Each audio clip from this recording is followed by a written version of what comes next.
Welcome, friends and colleagues. Today's webinar is about exit strategies. I'm Catherine Brownlee, Director of Client Relations, and with me is my friend and colleague, Shondell Sabad, Director of Enterprise Advisory Services. Thanks very much, Catherine, and welcome everybody. First of all, some housekeeping items. As an NASBA accredited sponsor, we are able to offer continuing education credits for today's webinar. However, in order to qualify, you'll need to answer all three polling questions. They will appear during the session. They will appear as pop-up windows at various times throughout the webinar, so please make sure you stay tuned and respond promptly. Secondly, with respect to questions, please put any questions inside the Q&A function. While we may not address them immediately, we've set aside about 15 minutes at the end of the session to go through as many as we can. We welcome your feedback and your engagement. Once the webinar ends, a short survey will pop up, and we would greatly appreciate it if you could take a few moments to complete it.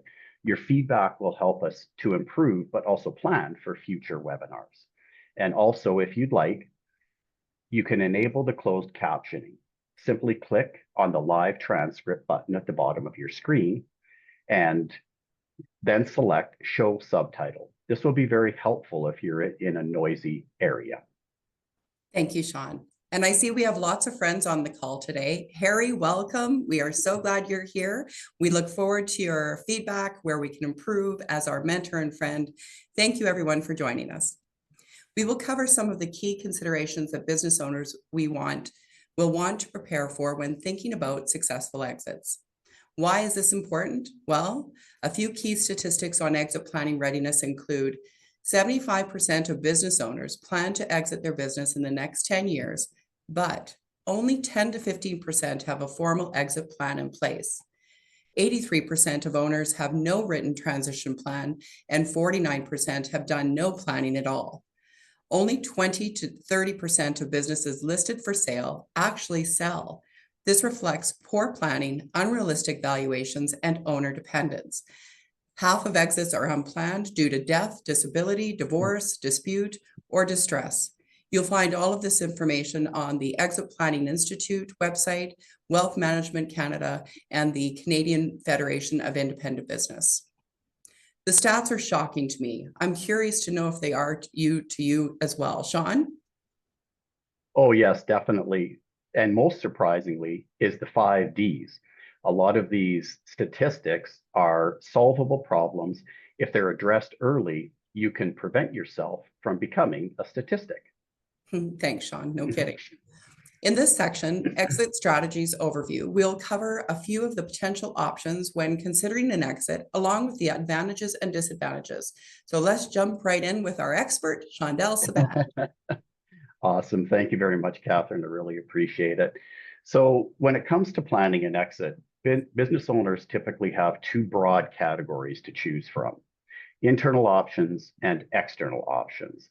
Internal options include things like employee stock ownership plans and management buyouts. These are ideal for owners who want to preserve company culture or reward longtime employees, but they require capable leadership and access to capital.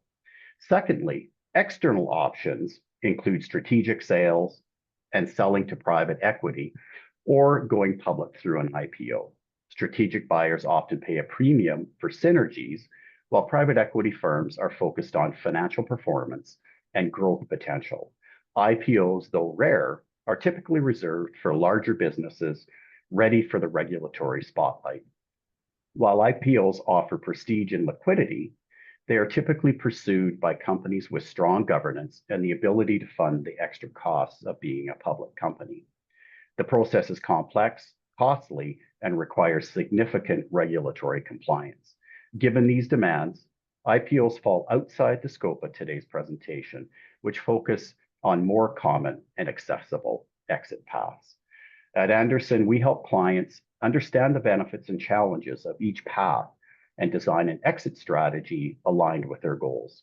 So the key takeaway here, I think, just from the few slides that we've presented, is that successful exits don't happen by accident. With the right preparation, you can dramatically increase your chances of securing a deal that delivers on both value and meets expectations. And as Catherine mentioned in the opening, it is very important to consider all these options and plan for success so you don't end up as one of the statistics. Let's start by looking at internal transitions. The primary things to consider here are two: employee stock ownership plans and management buyouts. Both can be powerful options for owners who want to preserve culture, reward employees, and maintain business continuity. An ESOP is best suited for companies with a history of stable EBITDA and a strong leadership team. It offers potential tax advantages and allows employees to share in the ownership, though it does require a more complex legal and administrative structure, including share valuations as well as financing support. A management buyout, on the other hand, is often faster and less disruptive. It works well when there's a capable, motivated team already in place. However, financing can be a challenge, but tools like vendor takebacks and leverage buyouts can make this a viable option. We will help our clients evaluate team readiness, design financing structures, and navigate the legal and tax landscape, ensuring internal transitions are not only feasible, but successful. Now let's turn our attention to a strategic sale. This involves selling your business to a company that sees value beyond your balance sheet. The buyer may be looking to acquire market share, customer relationships, or intellectual property that gives them some kind of a competitive advantage.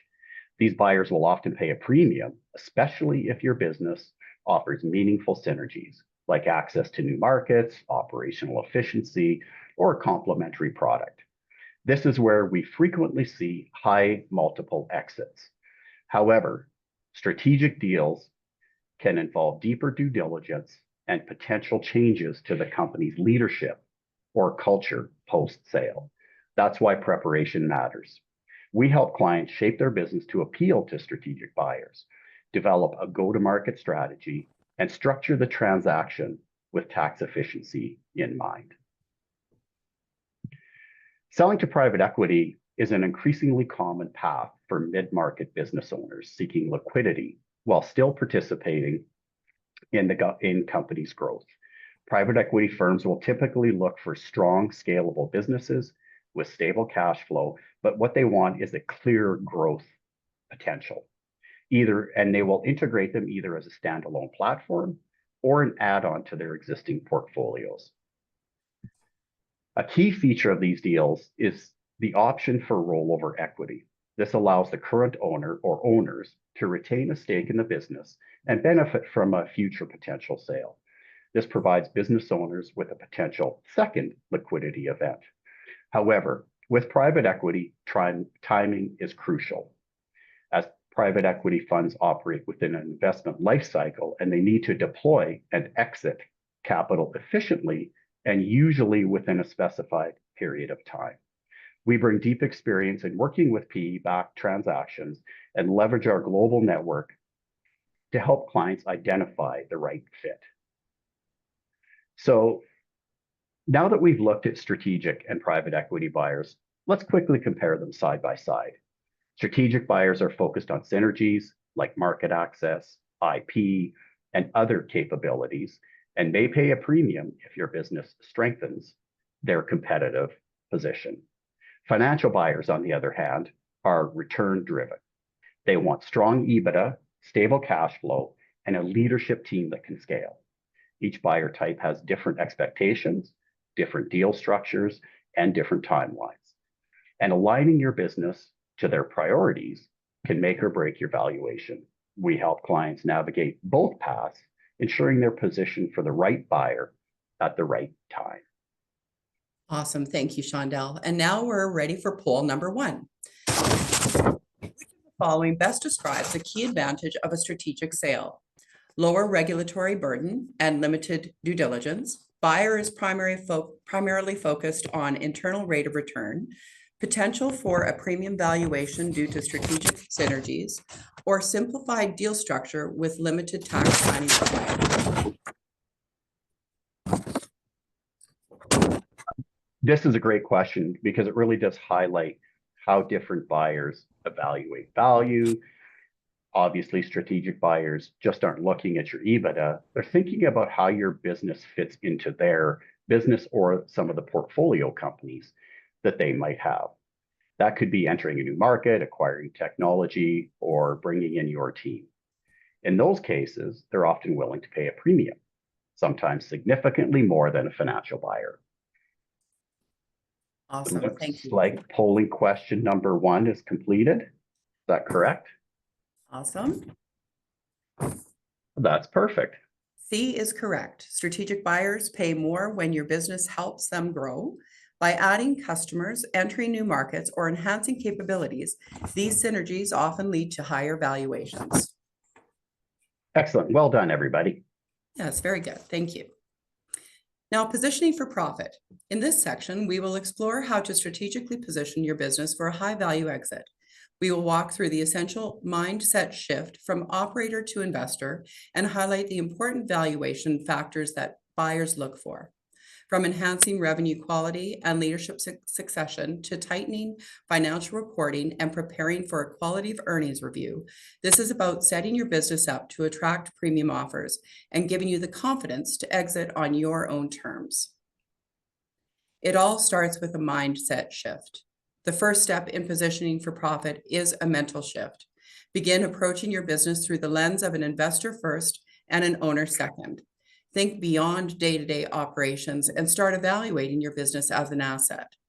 Ask yourself each year, if I had to sell today, would my business be ready?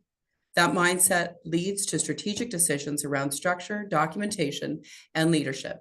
Our team would focus on helping clients to build with an exit in mind, even if it's years away. Yeah, thanks for that, Catherine. I'll tell you, mindset is something that a lot of people don't think about, but if you can get yourself in that mindset, it really does set you up for success. So thanks for highlighting that. Thank you, Sean. Key value enhancement. Buyers evaluate far more than just revenue. They look at the entire business ecosystem: leadership, human resources, market positioning, financial controls, brand strength, and increasingly, no shock to everyone, cybersecurity. One area that is often overlooked and absolutely critical is standard operating procedures, known as SOPs. Well-documented SOPs create repeatability, reduce key person risk, and signal operational maturity. It gives buyers confidence that the business can continue running smoothly without the owner. In our experience, businesses with strong SOPs command higher valuations and close deals faster. They also integrate more easily if acquired by a strategic buyer. These foundational enhancements across all areas make the business more valuable and more sellable. We work with clients to identify gaps, prioritize improvements, and showcase these strengths during the exit planning process. Revenue quality and financial readiness. Reliable, diversified revenue and strong financial reporting are the two biggest factors affecting enterprise value. Buyers want to see multiple income streams, ideally recurring or repeat revenue, and minimal reliance on any one customer. This signals stability and future cash flow confidence. Just as important as financial readiness, a quality of earnings or QoE report goes deeper than standard statements. It normalizes EBITDA, verifies revenue, and reconciles cash flow to help buyers understand the true earning power of their business.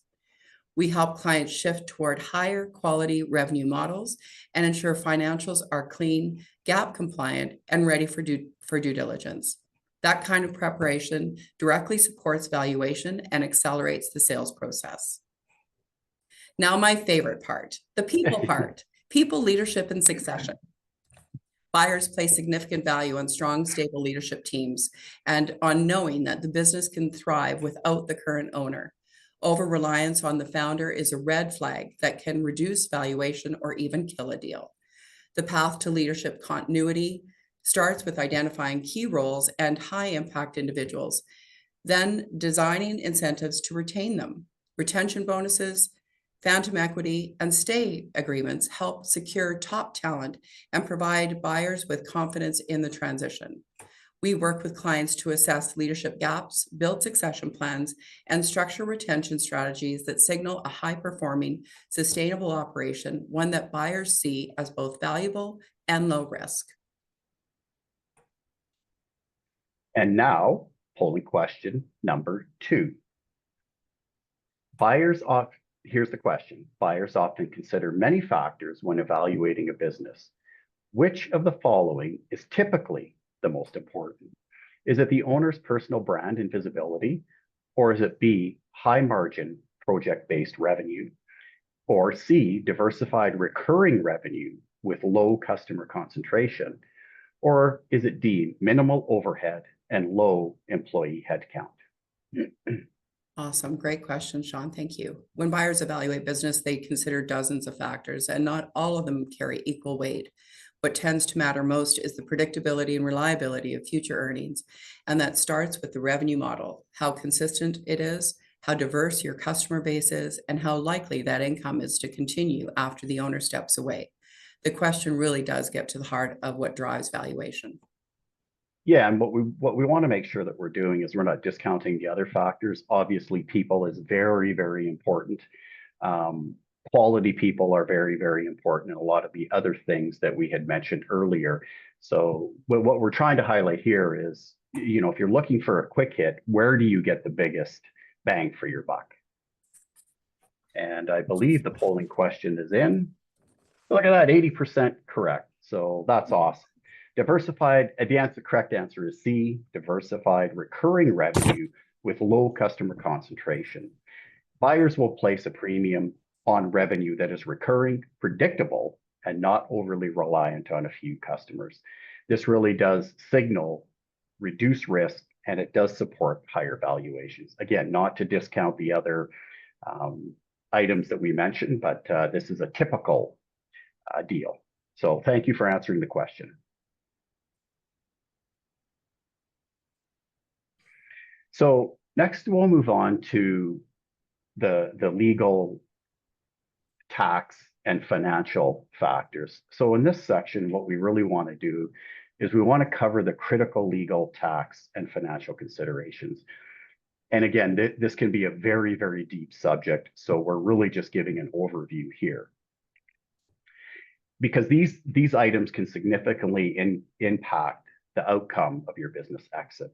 From deal structure and entity type to capital gain strategies and legacy planning, these factors not only affect how much you keep, but how smoothly the transition unfolds as well. So proper planning in these areas can help minimize your tax exposure, maximize your net proceeds, and ensure that your personal and financial goals are fully integrated and aligned with the transaction. So let's start off with deal structuring. One of the most important and often overlooked decisions in any business is how the deal is structured. Very simply, an example is an asset sale versus a share sale. Each option has very different tax implications, risk profiles, and it impacts both the buyers and the sellers. Buyers often prefer asset sales because they can cherry pick the assets and leave certain liabilities behind. But sellers typically favor share sales to access capital gains treatment and potentially the lifetime capital gains exemption. Many deals include tools to bridge these valuation gaps, things like vendor takebacks, earnouts, and rollover equity, especially if the seller wants to stay involved post-transaction. In Canada, the wrong deal structure, particularly with respect to asset sales, can lead to unexpected GST implications. Planning ahead helps avoid costly surprises. We work with our clients and their legal counsel to ensure the deal is structured to optimize tax outcomes, risk exposures, and sale proceeds. The structure of your business, whether it's a Canadian-controlled private corporation, partnership, or sole proprietorship, directly affects how the sale is taxed and what ends up in your pocket. One of the most valuable tools available to Canadian business owners is the lifetime capital gains exemption, which can shield over $1 million per shareholder from tax on the sale of a qualified small business. To qualify, however, the business must meet specific criteria, including limits on passive assets. If a company holds things like excess cash, investments, or real estate not used in the business, these passive assets may need to be purified. And what this means is removing or reallocating these assets. For example, paying a dividend to clear out excess cash, or transferring a non-operating property into a holding company. The key takeaway here is that structure isn't fixed. With enough lead time, there are strategic ways to optimize for tax efficiency and ensure more of the sale proceeds stay in your pocket. We work closely with clients to get the structure right early, well before a deal hits the table. So once the business structure is optimal, and there's still plenty of opportunity to optimize the sale from a capital gains perspective. In Canada, as mentioned before, each shareholder may claim over $1 million in lifetime capital gains exemptions, and that amount is indexed annually. With proper planning, this can be multiplied across family members using tools like share reorganization or family trusts. An estate freeze is another effective strategy. It locks in the current value for existing owners and passes future growth to the next generation. This is ideal for succession planning within family enterprises. We can also look at post-mortem tax strategies, including pipeline method and loss carryback, to reduce double taxation on death if the owner passes before or after a sale. And depending on the sale proceeds, our M&A group and tax department do have proprietary tax planning strategies that are worth discussing with them should this ever come up in your sale transaction. So what we do is we help clients build tax efficient exit strategies early so they can preserve more of what they've built.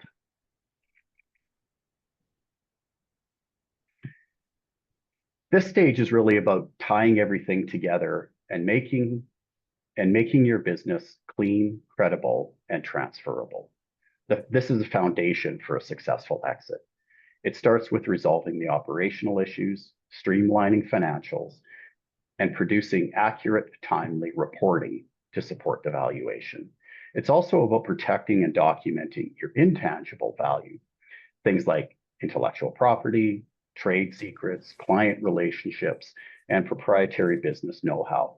This helps buyers understand and have confidence in knowing exactly what they're acquiring.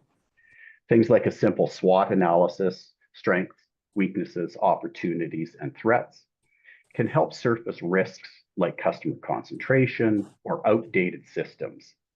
We work with clients to not just uncover these issues, but proactively mitigate and reframe them, ensuring a buyer-ready, high-confidence narrative. Awesome. And now we're ready for poll number 3. Which of the following actions can significantly increase net proceeds from the sale of a Canadian business? Qualifying for the lifetime capital gains exemption, retaining excess cash in the business until after closing, using a sole proprietor structure to simplify operations, or selling assets instead of shares to reduce buyer complexity? Yeah, and again, this is a great question because I think a lot of business owners, and I think humans in general, focus on that sale price. So what am I getting as opposed to what am I keeping? So when it comes to selling a business, what the seller keeps after tax is just as or more important than the purchase price itself. And with the right planning, particularly around entity structuring and timing, you can significantly increase your net proceeds. I think the polling is completed. Awesome. Excellent. Awesome. And you're right, you guys. Correct answer is A. With proper structuring and purification, qualifying for the LCGE can shelter over $1 million per shareholder from tax, dramatically increasing net proceeds. Excellent. In this final section, we will bring everything together through a case study that we went through. We will walk through how our team helped a founder prepare for a successful exit, focusing on the people, processes, and market positioning that drove value and reduced risk. We will also highlight our Andersen resources that supported each phase of the journey, and then open it up to your questions at the end. Let us introduce you to Valor Tech Systems, a cutting-edge player in AI-driven industrial automation. The company was founded and 100% owned by a single entrepreneur who'd built it from the ground up. At the time of exit, Valor Tech had 18 million in revenue, 3.5 million in EBITDA, and a team of 75 people spread across technical, sales, and operational roles. The founder knew the business had strong fundamentals and also understood that to attract the right buyer and maximize value, some strategic work was needed.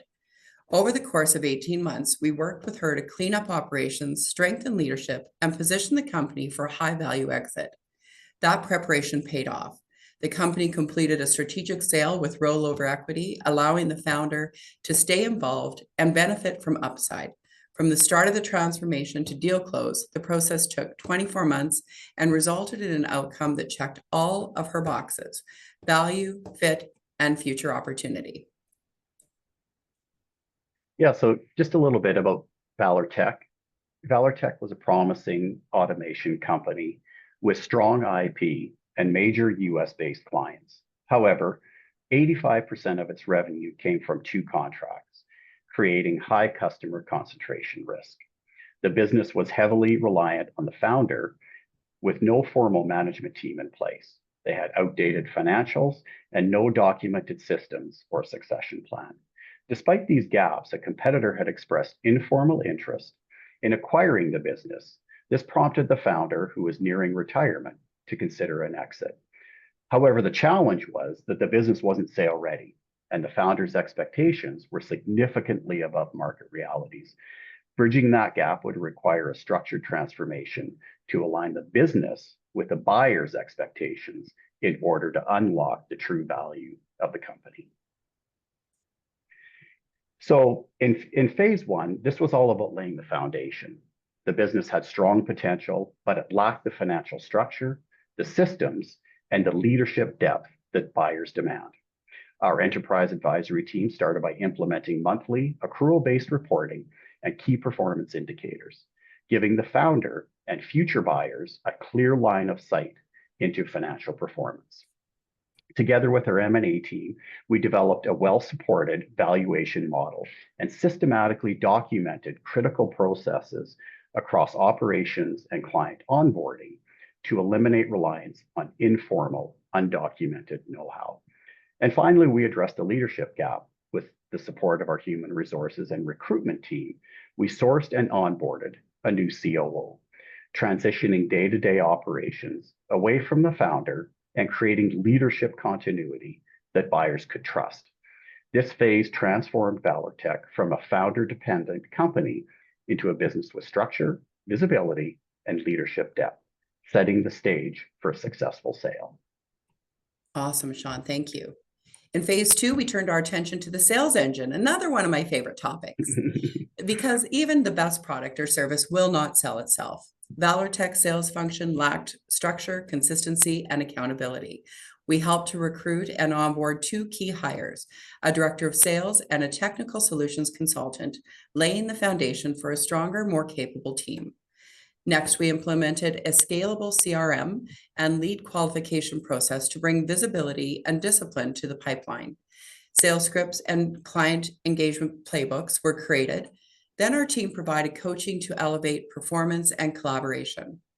Finally, we delivered targeted workshops on communication, objection handling, difficult conversations, equipping both internal teams and client-facing staff with the skills to build trust, close deals, and manage relationships effectively. This phase positioned Valor Tech to drive predictable revenue and a more diversified customer base, which is an essential signal to buyers that the business could scale beyond the founder's personal relationships. Yeah, and that's often overlooked step, but critically important. So well said, Catherine. Thanks for that. In phase 3, this was all about maximizing after-tax value, structuring the deal to serve both the founder's goals and the buyer's expectations. With support from Andersen's tax advisory and M&A teams, we developed a plan that optimized proceeds and minimized risk. First, we reorganized the company to qualify for the lifetime capital gains exemption using a purification strategy to remove passive assets. This alone protected over $1 million in gains for the founder. We then structured a rollover equity deal, allowing the founder to retain 15% in the acquiring platform, keeping her invested in the upside of the business post-transaction. To further optimize the structure, we used corporate reorganization tools to transfer excess cash into a holdco before closing, preserving value outside the transaction. And finally, we implemented earn-out terms linked to the performance of the legacy team, creating a win-win framework that aligned incentives and safeguarded both parties. This phase ensured that the deal was not only tax efficient, but strategically aligned, balancing near-term liquidity with long-term opportunity. Awesome, Sean. Thank you. And in the final phase, our focus shifted from the transaction to the future, helping the founder transition from business owner to wealth steward. With support from our family office advisory team, we established a family trust funded with holdco assets, laying the foundation for long-term wealth preservation and intergenerational planning. We also work closely with the founder to develop a philanthropic strategy aligned with her values and community commitments, ensuring that the impact of the business success extended well beyond the deal itself. This phase completed the journey from sale readiness to legacy planning, making sure the founder not only exited well, but with the purpose, clarity, and peace of mind that she was hoping for. So what was the outcome? Did all of this really work, or did the business owner end up being another statistic? The business was initially valued at 5.5 to 6 times EBITDA. However, with the business transformation, the business sold at 9.2 times. This was after 18 months of preparation and resulted in a 50% valuation lift. The key improvements that were undertaken over this time period were focused on increasing leadership depth, standard operating procedures, cleaning up the financials, and increasing recurring revenue that also included reducing customer concentration. The deal also included a 15% rollover equity stake, resulting in a second liquidity event within 2 years for the current owner. In addition, tax savings of $1.2 million were achieved through proactive planning and purification. And then post-sale, our family office advisory team established a family trust, charitable giving plan, and a long-term retirement strategy, securing both wealth and legacy for the original founder. Awesome. Thank you, Sean. And again, the key takeaways still, number one for me, I was shocked with the statistics that we found. Unbelievable. I'm thinking, why are we in business if we're not? Anyway, whatever. The ValorTech story reminds us that a great exit is not just about the transaction, it is about transformation. This was a full business evaluation from founder dependent to buyer ready, from reactive to strategic. High multiple outcomes do not happen by chance. They require alignment across many different disciplines, strategy, people, process, and tax. When those elements are working together, the business becomes more valuable, both to buyers and to the founder. Through our integrated advisory approach, we help drive that transformation from operational cleanup to leadership restructuring, deal structuring, to legacy planning. Every phase added value and reduced risk, ultimately delivering not just a successful sale, it also delivered great satisfaction for the founder. That is the power of thinking beyond the deal and building a business that is truly ready for what is next. At Andersen, we believe a great exit is never about timing. It is about preparation. Our process is comprehensive, disciplined, and tailored to our clients' goals. What sets us apart is our bench strength, a global network of specialists across M&A, tax, corporate structure, and family advisory. And just as important, we work collaboratively with our clients' existing advisors to ensure a seamless, aligned approach. Whether our clients plan to sell in 12 months or 5 years, we help them build a business that is not only ready for exit, it is built to thrive through transition. Thank you for joining us today. And Shondell, thank you for sharing this webinar platform with me. Catherine, thank you so much. It's been a pleasure to go through this material with you, and I really appreciate it. Now, we are ready for questions and answers, but one of the things I did want to say before that is, first of all, thank everybody for being here. We have covered a lot of ground today, and we intentionally kept things at a really high level, just really to give a broad overview of the exit landscape. Honestly, each of these topics we touched on could be a webinar on their own. And in fact, we do plan to explore several of them more deeply in future sessions. In the meantime, if we don't get to your questions today, don't worry. We'll gather all the unanswered questions and we will follow up by email, especially if they're technical in nature. I'm not an accountant by trade. I'm a finance person. And so if you do have a technical question, we will make sure that the right person internally is able to answer it. Our goal here is to make sure you leave with not just being informed, but empowered to take that next step, wherever your exit journey may take you. So thank you all for joining, and we can take a few questions now. I think we have time. Awesome. Yeah, we do. Yeah. Thank you, Shondell. We had a few from prior, so I'll just say what those two are, and then we'll get to the Q&A from today. What's the biggest mistake you see business owners make when preparing for a sale? Well, it's definitely time. Thinking about it too late and not having these types of conversations early enough. Everybody says when is the best way to prepare for a business sale? And the right answer is the day you start your business. However, that's generally not the case. So the sooner, the longer runway you can give yourself, the more of these items you can implement. Some of them you might be able to do within a month, but in general, the more runway you can give yourself, the better. That's probably the biggest mistake, is time and not addressing or thinking about these questions soon enough. Thank you, Sean. And we do have a comment from our friend Harry. Great presentation and example. We call it a state of readiness, both corporately Yes. and individually. I love it. Yeah, and thank you, Harry. And Catherine and I have gotten to know Harry over the last probably year, and he's certainly a person who can attest to going through a process similar to this, because he deals with it in his business and also with his clients. And he So did it Harry. for their own firm as well. Yeah. Awesome. Thank you so much, Sean. The next question is, how do you handle a situation where the owner's valuation expectations are significantly higher than what the market will bear? Yeah, that's actually a really good question, and one that comes up probably more frequently than anything else. I think owners get a number in their mind. They get excited about it, and then what they realize is the buyer expectations are completely different. So where we start, and much like the case study, was here's our assessment based on being on the other side of the table of what your business is worth. Number one. But number two is, given the amount of time that you have to undertake a potential exit, here are the things that you can do as a business owner that will help you get to the valuation that you have in mind. So just making sure, first of all, to highlight the disconnect, but also the steps that can be taken to bridge that gap. Awesome. Thank you, Sean. And we've got another one here. How do buyers, especially private equity, view family-run or closely held businesses with informal governance structures?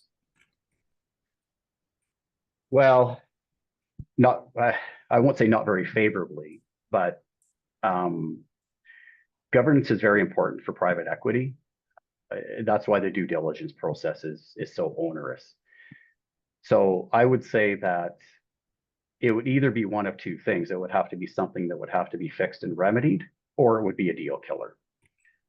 But again, given enough time, it's a relatively easy fix for the business owner. Okay, thank you. Next one is, what happens if a buyer discovers issues during due diligence that weren't properly disclosed, like customer churn or legal exposure?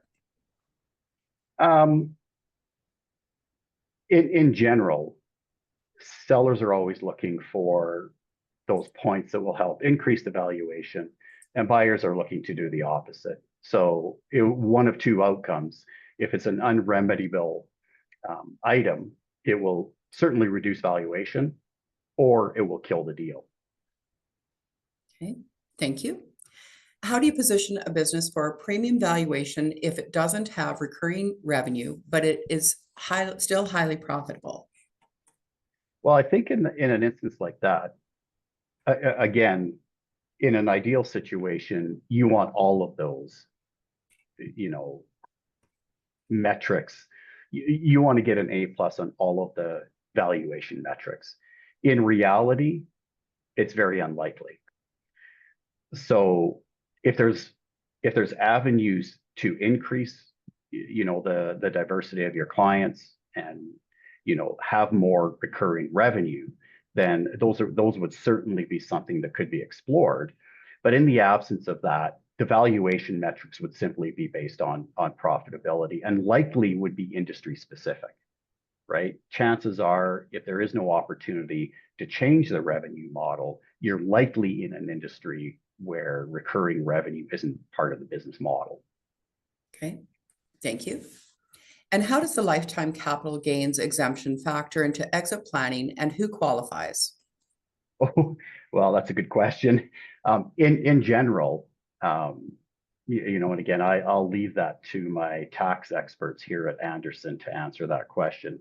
So likely what I'll do is I'll go out with a more broader either blog on that. But in general, it allows you as a business owner for a Canadian corporation, if you're selling shares, to be able to qualify for that exemption. But I do know there's a lot of rules and regulations around it. So what I would say to people is if you are planning an exit and you think you qualify for it, you want to make sure you have deep conversations with your lawyers and your accounting team to ensure that that is actually the case. And if it's not, examine steps that you can take in order to make it so. Thank you, Sean. The next one is, how are passive assets purified? Well,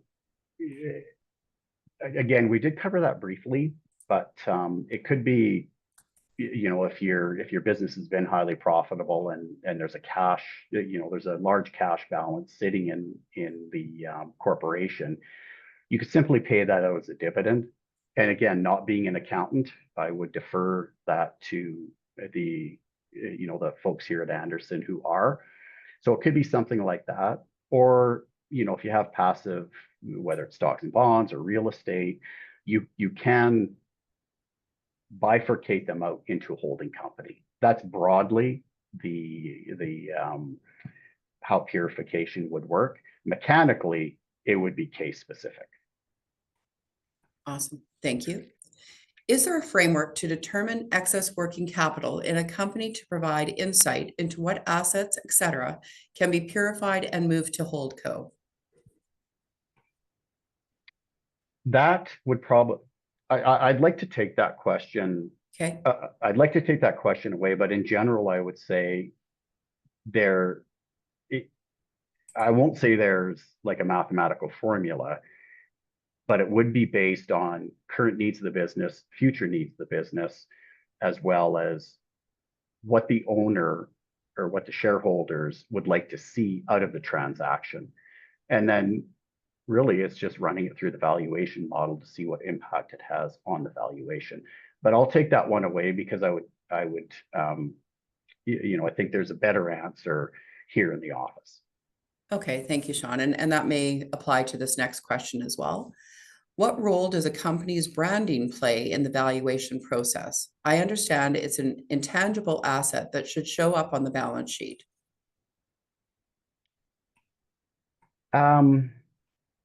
A lot, I think, but less than people might think. A lot of it depends on who your buyer is. And the example might be, let's say, a private equity firm who, is looking at consolidating landscaping companies or landscaping architects. If your business, let's say they're based out of Eastern Canada, but if your business is based here in Calgary and you have a very strong foothold and you have a very strong brand image, a private equity firm would look at that and say, this isn't just a good business, but their brand is very, very, very strong. So that's where those outsized earning or EBITDA multiples or earning multiples, that's where those outsized offers are going to come into play. And it will be very subjective, but you can be sure, depending on the buyer, that it could have incredible value. But it has to be packaged in with all of those other things, right? A strong brand in and of itself is likely a strong brand because the business is well run, there's standard operating procedures, they've been in business a long time, they have stable cash flow, they have a good book of recurring business. So if all of those other factors are there and a strong brand is there, there might be a buyer out there who would give you an outsized offer in order to make that a foothold and an avenue for expansion into a new market. Awesome. Thank you. The next one is the second exit, the 3 to 5 years after the big sale. How are these typically perceived by potential buyers? This one is usually when the legacy ownership is looking to fully exit. How do you see these typically structured? Again, it's deal specific, but in general, they'll be used for one of two reasons. If there is some reliance on the current shareholders or the founder, it does help tie in, I think, both for the buyer, it helps tie in the buyer to decreasing the risk of the deal. And it also is an opportunity for the seller to get a higher multiple or a higher sale price. So it's balancing those two things, right? In a lot of cases, if I don't have, or if the PE firm or whoever the buyer is, the financial buyer, doesn't have the localized expertise to run the company, having that founder stay on board and tied with, with potential shares or some kind of formula helps decrease the risk for the buyer in that case, especially if they're paying a premium. Okay. Thank you, Sean. Do you use an alter ego trust as an exit strategy? What are the benefits? What are the best scenarios to consider using it as a transfer for an exit? I guess it's supposed to be exiting existing business. Good question. I'm going to take that one away because I think someone in the office will have a way better answer than I have. So I apologize for not being able to answer, but also for not having a tax expert on the line. It seems to me that we've got a few topics for future webinars, and we'll make sure we have the experts online to be able to answer them. And we can always make introductions. It's all good. 100%. Yeah, 100%. The next one is any consideration for real estate businesses, such as a business that runs multifamily rentals? Again,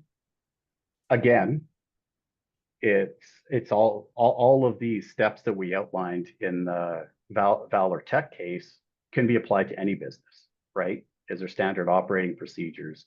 How do you onboard your tenants? How do you evaluate potential purchases? Are you focused in one area? Do you have the expertise? Do you have the standard operating procedures that say, if we get a call at 2 a.m. and somebody's water heater has blown apart, what do we do? Who do we call? So it's just those little things, I think, that would help in terms of increasing the valuation of that business. Not only that, but it helps save time and money too. Excellent. So I think the advice is the steps we outlined today and the things we talked about are industry and company agnostic. They can be applied anywhere. Awesome. Excellent. And that's the answer to the next question, which is the framework in the illustration applicable to all businesses or only with service businesses? So the answer is yes. It is broadly, yes. Yeah. All businesses. Yeah. Awesome. Yeah. 2 more questions, and I'm not sure how our time is, but we'll get through as many as we can. Hiring C-suite for improving operational efficiency, owner dependency may reduce bottom line. How would you say this can be balanced out? Well, that's actually a really good question. And it's some businesses it might not matter. I think if in our case, it seemed that the buyer taking over the business had some expertise, but they were purchasing Valor Tech as a bolt-on, right? They saw some other value there that maybe wasn't clear to them in the beginning. So having that management continuity and ensuring that there's someone there to run the business, I think is very, very important. So although it's not, I don't feel like I'm answering the question, although it's not necessary, it really is case specific. You will get a sense when you go through this process how important that is to a potential buyer. And I guess the example you use is, like, for example, a McDonald's franchise, right? I own a McDonald's franchise. I'm selling it to another franchisee. Having that management continuity isn't as important as the brand and the cash flow, simply because that the buyer has the expertise to run the business. So it really is case dependent, and it does become, at the margin, very, very subjective.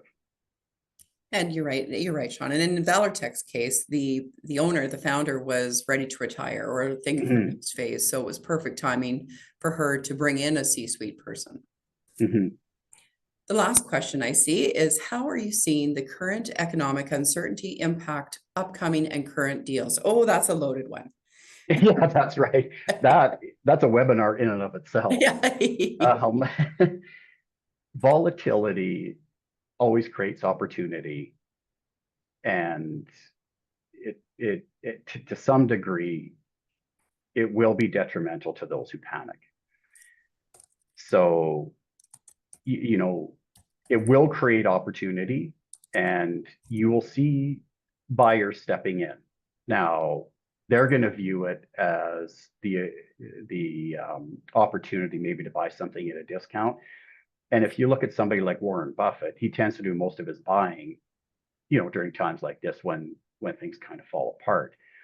But I would suggest that what it does is, from a buyer perspective, the volatility for them can be quite uncomfortable as well, right? Because what it'll do is it shows where they have flaws in their business model. So, for example, I'm a manufacturer of many, many different things. The current environment might highlight something in my operation that could potentially be a fatal flaw. For me to solve that problem, I could go out into the market and look for somebody who's in a business that could help me solve that problem. That might, so even though sellers might be sitting there thinking, holy moly, like, this isn't the time to sell, it might very well be, because there might be an opportunity for you to be a bolt-in or solve a problem for somebody else. So it's really just about thinking about your business and thinking about the problems that somebody else has, and then finding that business or that individual whose problem you can solve. Awesome. Thank you. Does that make sense? I hope I answered the questions. And if not, everybody has our contact information and they can reach out to us at any time. Yes, thank you. And do reach out anytime if you need connections anywhere around the globe. Andersen is worldwide and with a wide variety of experts, and we're happy to be here for you today and anytime you need us. Thank you for joining us, everyone, and we'll hope to see you again next time. Thank you.